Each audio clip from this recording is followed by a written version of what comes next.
वह जिस सूचना के बारे में सबसे अधिक चिंतित था वह कैंड्रियन मार्शल अकादमियों की थी।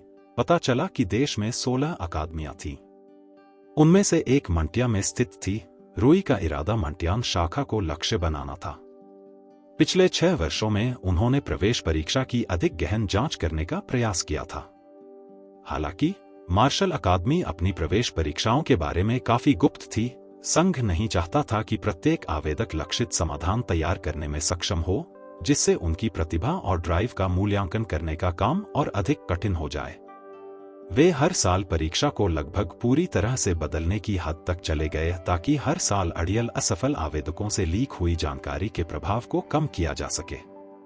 रूई ने केवल यही सीखा कि हर साल कई दौर होते थे और हर साल परीक्षा निरीक्षक भी बदल जाते थे। परीक्षा की कठिनाई बहुत अधिक थी। इसके अलावा यह भी कहा गया कि हर साल कुछ आवेदकों की मृत्यु हो जाती थी, जबकि एक बड़ा हिस्सा बहुत अधिक चोटिल हो जाता था। जब मुझे इसके बारे में पता चला तो यह अप्रत्याशित था। मैं लक्षित प्रशिक्षण व्यवस्था बनाने की आशा कर रहा था जिससे मैं इन परीक्षणों पर विजय प्राप्त कर सकूं, रूई ने आह भरी। मार्शल आर्ट्स और युद्ध खेलों में अनुसंधान के लिए अपना जीवन समर्पित करने वाले रूई किसी भी विशेष गतिविधि के लिए आवश्यक शारीरिक और प्रदर्शनात्मक विशेषताओं का मूल्यांकन करने और लक्षित प्रशिक्षण व्यवस्था स्थापित करने में विशेषज्ञ थे, जो एथलीट की शारीरिक गतिविधि को पूरा करने की क्षमता के विकास में सबसे अधिक दक्षतापूर्वक सहायता प्रदान कर सके। मुझे लगता है कि मुझे बस वही करना होगा जो मैं पहले से कर रहा हूं, उन्होंने सोचा। रूई, सोने का समय हो गया है, लशारा ने दरवाजे पर खड़े होकर कहा। ठीक है मां, रूई ने जवाब दिया। सभी बच्चे लशारा को अपनी मां मानते थे। रूई भी इससे अलग नहीं थी। सभी का पालन पोषण उसी ने किया था। वह वास्तव में सभी के लिए मां जैसी थी, यहां तक कि वयस्कों के लिए भी। बाद में मध्ययुगीन पजामा के बराबर में बदल जाने के बाद वह बिस्तर पर लेटा हुआ सोच रहा था कि उसे कल क्या करना चाहिए। सुबह जल्दी कार्डियो 1 घंटा, फिर स्क्वाट, क्रंच, पुशअप, पुलअप और चेस्ट डिप्स के 20-20 दोहराव, दोपहर के भोजन तक प्लैंक विविधताओं के 3 दोहराव, आराम, उसके बाद शाम तक झील में संतुलन प्रशिक्षण, उसके बाद बुनियादी शारीरिक कंडीशनिंग और टेम्परिंग। यह वास्तव में एक अपेक्षाकृत सरल और हल्का प्रशिक्षण कार्यक्रम था, लेकिन ऐसा इसलिए था क्योंकि वह केवल 7 साल का था। उसका शरीर अभी भी बढ़ रहा था, खासकर उसकी हड्डियां। उन पर बहुत अधिक दबाव डालना लंबे समय में काफी हानिकारक होगा। उसने बड़े होने पर अपने व्यायाम भार को बढ़ाने की योजना बनाई। जब तक मैं अपना काम पूरा करूंगा, तब तक मेरा शरीर काफी अच्छा हो जाएगा। अगले दिन वह अपनी सुबह की शायरी जारी करती है।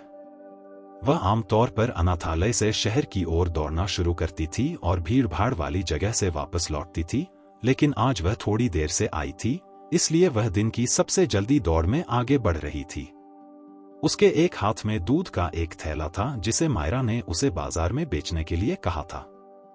तस्कर, यह पहले से ही बहुत जुड़ा हुआ है, रूई ने बड़बड़ाते हुए कहा, क्योंकि उसे अपनी गति धीमी करनी पड़ी।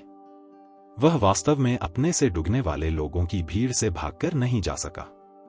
उसे एक गली से भारी चक्कर में और भीड़ के बीच से निकल जाना पड़ा। मैं अपनी दौड़ को बाधित नहीं करना चाहता था। शायद मुझे छोटी और दौड़ना चाहिए था, लेकिन मायरा ने कहा कि उसे दूध देना चाहिए, इसलिए मैंने अनुमान लगाया।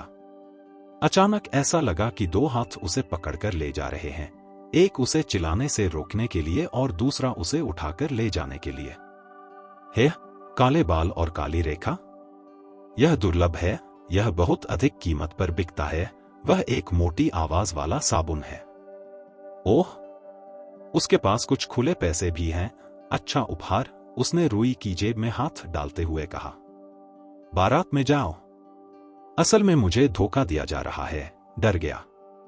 उसे समझ में नहीं आ रहा था कि उसे क्या करना चाहिए क्योंकि वह उसे ले जा रहा था।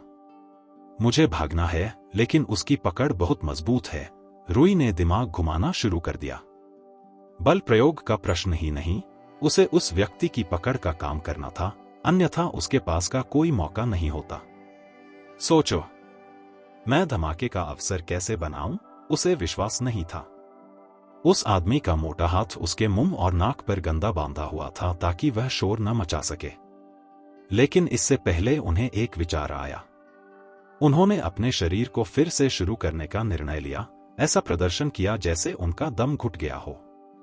टास्क। उस आदमी ने रुई को 1 सेकंड के लिए नीचे रख दिया ताकि वह अच्छे से देख सके कि उसका सामान ठीक है या नहीं। लेकिन जैसे ही उसने ऐसा किया, रुई ने अपने कथित अभिनेता की आंखों में अपना अंगूठा छोड़ दिया और धीरे धीरे उसके लिए खड़ी हो गई, जबकि वह आदमी दर्द से चिल्ला रहा था, अपनी आंख को हिला रहा था। अपनी आंख में चोट लगने के दर्द ने उस आदमी को रोक दिया। रुई को बस कुछ सेकंड का समय दिया। उसने आदमी को जल्दी से उठाया और आंख बंद करके रुई का पीछा किया। मुझे बस आबादी वाले इलाके में छोड़ दिया गया है। वह सार्वजनिक बाल अपराध करके बच नहीं पाया। दुर्भाग्य से वह जिस रास्ते से आया था उसी रास्ते से वापस बाजार में नहीं जा सका। वह मोटे आदमी रास्ते में था और वह निश्चित है रूप से पकड़े गए। वह बस लोगों को ऑनलाइन तक था, लेकिन दुर्भाग्य से वह एक मृतंत तक पहुंच गया था। बारात में जाओ, मुझे नहीं जाना होगा। हे। बहुत बुरा हुआ कि तुम भाग नहीं पाए, ए छोटे लड़के। उस आदमी ने रुई को एक घिनौनी मुस्कान दी। उस पल रुई को ढांचा और सच्चा डर महसूस हुआ। उसके पैर कंपने लगे और उसे लगभग पेशाब आने लगा। रुई ने खुद को लड़ने के लिए मजबूर किया, लेकिन वह आदमी उसके करीब गया और रुई के मामूली संघर्ष को उजागर करते हुए रुई को उसकी गर्दन से पकड़ लिया और उसे नीचे गिरा दिया। रुई ने चिल्लाने के बारे में सोचा, लेकिन जब उसने मुंह खोला तो कुछ भी नहीं निकला। चलो सुरक्षा सच में गला घोंटने दो, उसने फुसफुसाते हुए कहा, जबकि चमकती हुई और भी चौड़ी हो गई। रुई भय से स्तब्ध रह गई। वह मुझे मार डालेगा। रुई डर गया। उसका दिल जोर जोर से धड़क रहा था। रुई को शक्ति देने के लिए संघर्ष कर रहा था, लेकिन उसका इस्तेमाल करने से रुई को बहुत डर लग रहा था। इसका कोई फायदा नहीं है, मैं बहुत गलत हूं, वह यह जानती है, लेकिन वह मैन ली से हार गई। मैं सिर्फ बेकार नहीं हूं, मैं बाकी हूं। जैसे ही उसकी दृष्टि लाल हो रही थी। गिरना। उस आदमी की गिरफ्तारी की साजिश रची गई और उसकी बहन की गर्दन छूट गई और रुई का शरीर गिर गया। उसे हंफ लगा और शांति मिली, फिर पलटा। अभी क्या हुआ? जिसने उसे देखा वह चौंक गया। वह आदमी मर गया था, जमीन पर पेड़ था। इससे भी ज्यादा डेट वाली बात यह थी कि उनकी मौत की वजह क्या थी। उनका सिर चकनाचूर हो गया था और उनका सिर खराब हो गया था। उसके पीछे एक और आदमी खड़ा था जो हवा में मुक्का मार रहा था। एक मासूम बच्चे की जान लेने की कोशिश करना सबसे बड़ा पाप है जो कोई कर सकता है। उस आदमी ने तिरस्कर को अंतिम संस्कार करते हुए देखा। उसकी नजर रुई पर पड़ी। क्या तुम ठीक हो मेरे बच्चे?